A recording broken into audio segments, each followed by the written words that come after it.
આજે રાજ્યના 6 જિલ્લામાં અતિ ભારે વરસાદનું રેડ એલર્ટ, 10 જિલ્લામાં વરસાદનું ઓરેન્જ એલર્ટ, 17 જિલ્લા અને 3 સંઘ પ્રદેશમાં યલો એલર્ટ જાહેર.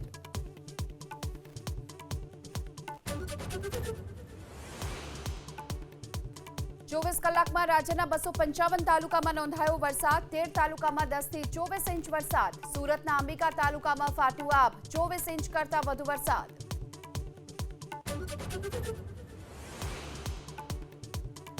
લોક પરીક્ષા સંશોધન બિલ હવે બન્યું કાયદો, રાષ્ટ્રપતિ દ્રૌપદી મુર્મુએ સંશોધન બિલને આપી મંજૂરી. નવા કાયદામાં 10 વર્ષની સજા, 10 કરોડના દંડની જોગવાઈ.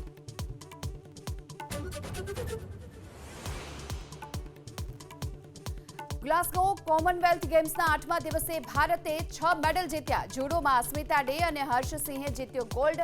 જેવલિન થ્રોમાં નીરજ ચોપરા ગોલ્ડ ચૂક્યા, મેળવ્યો સિલ્વર.